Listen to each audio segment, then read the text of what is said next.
안녕하십니까. 너무 반갑습니다. 오늘 이렇게 시간 내주셔서 진심으로 감사드립니다. 오늘은 이제 죽음에 대해서 조금 말씀을 드리고 싶어요. 요즘 수행자들이나 명상하는 사람들에 보면 좀 큰 허물이 있어요. 그게 뭐냐면 이 수행의 기반이 잘 안 갖춰져 있어요. 기반이 중요하지 않습니까? 기초가 중요하지 않습니까?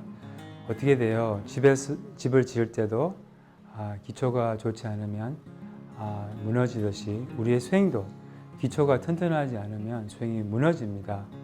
요즘에는 이제 명상을 무슨 약간 일시적인 자기 몸을 편안하게 하고 이런 것으로 이렇게 삼고 있는데 그것도 꼭 나쁘다고 말을 할 수는 없어요. 근데 그렇게 하려면 마사지를 받아도 좀 이렇게 몸도 마음도 편안하지 않아요? 그래서 이 명상은 그것보다 훨씬 더 깊은 것이고 진짜 우리의 자신을 바꿀 수 있는, 또한 우리의 성격을 바꿀 수 있는, 인격을 바꿀 수 있는 그 유일한 길이 또 인생을 바꿔주는, 물론 우리의 인격을 바꾸고 자신을 바꾸면 마음을 더 건강하게 하고, 그럼 이 세상도 굉장히 밝고 아름다운 세상이거든요. 그래서 삶을 바꿔줄 수 있는 그런 정말 그런 것인데, 이제 안타까운 것은 이 기초가 없어요. 사람들이 명상을 할 때. 그래서 수행의 기초, 또한 명상의 기초는 그 출리심이라고 해요. 출리심이라는 것은 우리가 나올 출자잖아요. 어디서 나와요? 새 속에서 나와서 산사에 가서 머리 깎는 것이 출리심일까요? 그렇지 않습니다. 뭘로부터 나와요? 새 속으로부터 나오는 게 아니라 새 속에 대한 집착으로부터 나온다는 뜻이에요. 쉽게 말하자면 고통으로부터 나온다는 거예요. 출리심은 이제 이렇게 살고 싶지 않다. 더 이상 계속 오르락 내리락 하면서 괴로우면서 살고 싶지 않다. 약간 지친 마음이에요. 그리고 새 속에서도 행복을 찾았는데 행복을 못 찾아서 약간 슬픈 마음이에요. 그게 이제 출리심이거든요. 그래서 그런 마음이 생겨야지, 그게 바로 수행의 기초라는 거예요. 그런 마음이 기반이 돼야지 이제 수행을 오래 할 수 있고 수행이 안 틀어지고 안 무너진다는 겁니다. 근데 이제 출리심을 갖게 하는 가장 핵심적인 그 명상이 바로 죽음 명상이에요. 죽음 명상이라고 하면 그 죽음에 대한 그런 확신을 갖는 것이라고 할 수 있어요. 무상과 죽음.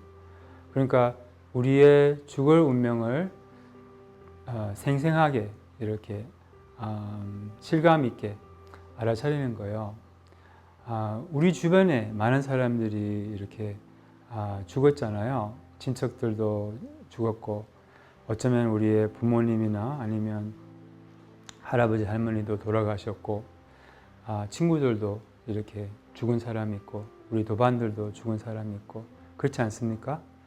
하지만 우리가 죽지 않을 것처럼, 이게 그 마하바라트라는 그 인도 에픽 시가 있는데, 거기 보면 이제 가장 신기한 게 이 주변 사람들이 다 죽어가는데 자신이 죽을 줄 모른다는 거예요. 그래서 자신이 죽을 거라는 그런 정말 그런 확신이 있는 사람은 거의 없어요. 이게 상당히 신기한 거예요. 뭐냐면 죽을 확신이 생기면 삶이 정말 달라지거든요. 이 삶이 깨어나요. 완전 순간순간 다 깨어 있어요. 이 죽을 줄 알면, 죽음이 가깝다는 것을 알면. 근데 마치 우리는 영원히 살 것처럼, 또한 이 생이 전부인 것처럼 그렇게 살아요. 너무 안타까워요. 모든 사람이 그렇게 살거든요. 부처님께서 무엇보다도 우리에게 도움이 되는 그런 생각이 죽을 것이라는 생각이라고, 죽음이라고 그렇게 말씀을 하셨어요. 발자국 중에 가장 큰 발자국이 코끼리인 것처럼, 이런 사상 중에, 명상 중에 가장 우리에게 도움이 되는 명상은 죽음 명상이라고 말씀을 하셨어요. 그래서 우리가 죽을 운명을 알아차린다면 어떤 혜택이 있을까요? 이 두 가지 큰 혜택이 있어요. 첫 번째는 시간을 잘 활용하게 돼요. 왜냐하면 우리는 시간이 많은 줄 알아요. 시간이 많은 줄 아는 것이 생각이 이 치명적인 생각이라는 거예요. 그래서 우리의 문제는 죽음이 문제가 아니라 잘 살지 못하는 것이 문제거든요. 그리고 두 번째는 인간관계가 좋아져요. 이렇게. 첫 번째는 시간을 잘 활용하고 두 번째는 인연들이 소중해지는 거예요. 그래서 이 시간을 왜 잘 활용하게 되느냐? 시간에 한계가 있다는 것을 알면 시간을 잘 활용하게 되는 거예요. 혹시 여러분 제주도 놀러 간 적이 있으시죠? 저도 제주도 가면 시간이 아깝지 않아요? 왜 시간이 아까워요? 거기 제주도에 있는 시간이 제한이 있기 때문에, 한계가 있기 때문에, 그 시간이 얼마 없기 때문에 시간을 잘 활용하려고 하잖아요. 어디 한라산도 가보고 싶고, 거기 산행도 하고 싶고, 또 바닷가도 가고 싶죠. 너무 제주 바다가 아름답지 않아요? 그리고 또 뭐 둘레길도 걷고 싶고, 또 먹을거리도 되게 많죠. 이런 여러 가지. 그래서 시간이 살아나잖아요. 어디 놀러 가면. 왜 시간이 살아나냐? 시간이 얼마 없기 때문에. 그래서 그것을 모르는 거예요, 우리는. 이 생에 시간이 얼마 없다는 거예요. 아무리 오래 살아도 뭐 100년 넘기가 어렵잖아요. 그래서 시간이 없다는 거예요, 우리가. 시간이 다 하고 있어요. 그것을 알면 이 시간을 잘 활용하게 돼요. 그래서 두 번째는 이 인간관계가 좋아지는 거예요. 인간관계가 좋아진다는 것은 이런 옛날에 어떤 그 다큐를 봤는데, 그 다큐에서 어떤 이제 부부가 그 여성이 항상 이렇게 애들 크면 난 당신 떠난다 그렇게 말을 달고 살았대요. 부부관계가 안 좋았죠. 근데 제가 비밀이 있어요. 모든 부부관계가 힘들어요. 아무튼 비밀 아닌 비밀이죠. 아무튼 거기서 이제 부부관계가 힘들어서 이혼한다고 그렇게 항상 말을 한 사람이, 그 남자가 이제 암 걸렸어요. 암 말기. 그래서 어떻게 됐어요? 하스피스도 가고. 그래서 이 남편하고 헤어진다는, 영원히 헤어진다는 그 생각이 나니까 인연이 좋아진 거예요. 그리고 옛날 그 사랑이 다시 살아났어요. 그래서 둘이 이혼도 안 하고, 약간 그 남편은 이제 돌아가셨어요. 근데 죽을 때까지 서로 사랑하고, 이제 그리고 그 남편을 잘 보살피고, 그게 바로 죽음이 주는 선물이에요. 우리는 옆에 있는 사람하고 영원히 붙어 있을 것 같죠? 그렇지는 않거든요. 우리의 인연은 잠깐이라고 해요. 우리의 친척들, 우리의 배우자, 부모, 자식, 이런 인연들이, 친구, 도반, 잠깐이라고 해요. 이렇게 표현하거든요. 불경에서는 시장에서 만나서 잠깐 인사 나누고 또 헤어지잖아요. 그와 같다고 해요. 아니면 이렇게 까마귀들 보셨어요? 까마귀들이 이렇게 다 모이잖아요. 그 나무 위에 이렇게 다 모여서 이제 뭐 하는지 모르겠어요. 총회를 하는지 하여튼 까마귀 모임을 하는 것 같은데 다 모여서 어떻게 돼요? 다 각자 이제 길로 가는 거예요. 흩어지고. 약간 그와 같은 거예요. 우리의 인연은 그 까마귀들의 잠깐 만나서 영원히 헤어진다는 거예요. 우리가 영원히 헤어진다는 것을 알면 어떻게 될까요?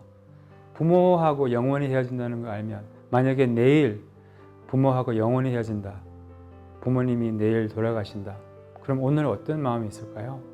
부모님한테 여전히 원망을 품고 뭐 탓하고 그럴까요? 그렇지는 않죠. 어떤 말을 할까요? 고맙습니다. 미안합니다.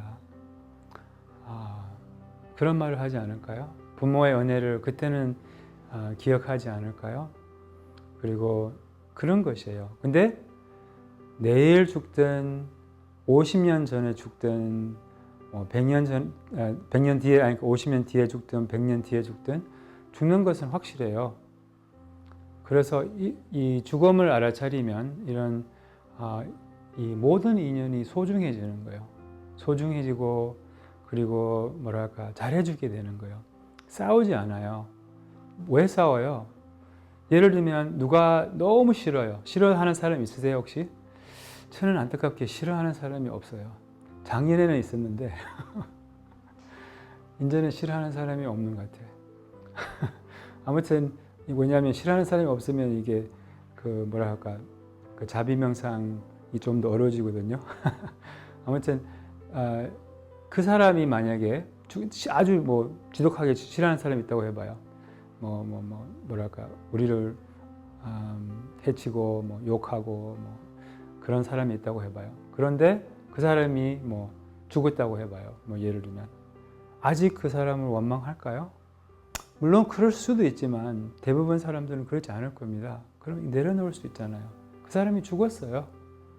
그 사람이 죽었다고요. 그럼 뭐 더 원망할 게 있어요?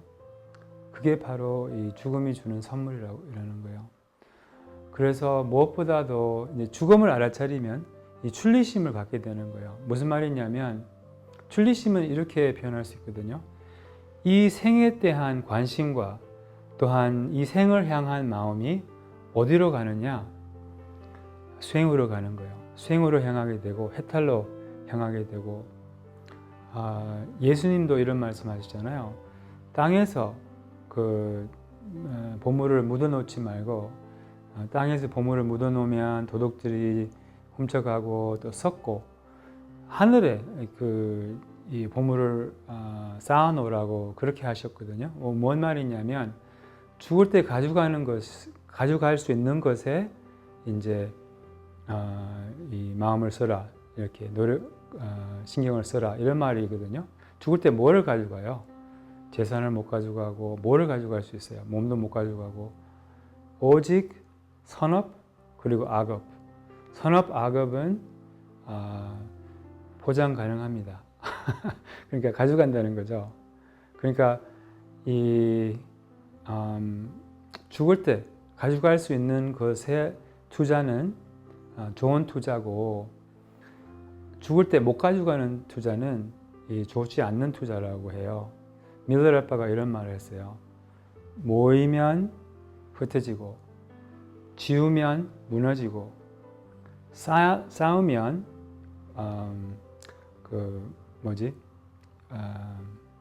흩어지고 잃게 되고 그리고 만나면 헤어지고 그래서 이것이 무상의 원리예요. 그래서 무상한 모든 것에 대한 투자는 그렇게 좋지 않는 투자라는 거예요. 그래서 밀러레퍼가 이런 말을 했어요. 나는 처음부터 모으는 것과 짓는 것과 쌓는 것과 이런 것을 하지 않겠다. 변함없는 진리를 구하는데 이것이 바로 유일한 추구다. 이것을 나는 추구한다. 이렇게 말씀하신 거예요. 그래서 우리도 변함없는 진리, 우리의 본성을 찾는데 마음을 써야 된다는 거예요. 마음 공부에 마음을 써야 된다는 거예요. 죽음을 알면 이 시선이 달라진다는 거예요. 이 세속을 보는 눈이 달라진다는 거예요. 뭐냐면 이 생은 꿈과 같다고 해요. 꿈과 같다는 것은 지나가고 말 것이에요. 이 생에 100년 뒤에 우리 삶에 뭐가 남아요? 남는 게 없어요. 오직 추억만 남아요. 그리고 업만 남아요. 마찬가지로 어젯밤의 꿈에서 행복도 경험할 수 있었고 불행도 경험할 수 있었고 근데 어젯밤의 꿈에서 뭐가 남아요? 오직 기억만 남는다는 거예요.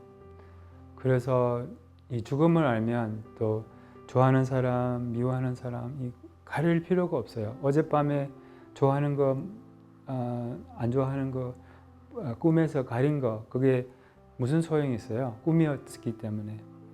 그래서 우리는 이 생에 대한 무상과 꿈 같은 현실을 알아차리지 못해서 이 생을 집착하고 이 생이 전부인 것처럼, 이 생이 실제로 존재하는 것처럼 이 생의 실상을 모르고 집착을 해서 이 생을 버리게 되는 거예요. 그래서 무엇보다도 우리가 이 알아차려야 될 것은 우리의 죽을 운명입니다. 그래서 죽을 운명을 더 생생하게 알아차리기 위한 이 죽음 명상이 있어요. 그에 대해서 이제 나중에 한번 죽음 명상을 어떻게 하는지 또 한번 같이 해보도록 그렇게 할게요. 그래요. 사실은 우리가 죽음을 알아차리면 이 생을 이렇게 바르게 인도하거든요. 죽음이 이 생을 인도하고, 그래서 죽음을 매일 생각해야 돼요. 매일 생각하고, 이 죽음이 이제 생각보다 가깝거든요. 그래서 이렇게 알아차리게 되면 이 생을 잘 살게 해주는 것이 바로 죽음이에요. 그래서 우리도 의미 있게, 충만하게, 행복하게 살고 싶잖아요. 그럼 죽음을 생각해야 돼요. 안 그러면 이 생을 허비하기 마련입니다. 그래요. 이렇게 끝까지 들어주시고 또 함께 해주셔서 너무 고맙고요. 여러분들의 그 행복과 또한 수행을 늘 응원하고 있습니다. 다음 시간까지 마음을 늘 편안하게 가지시고 안녕히 계십시오.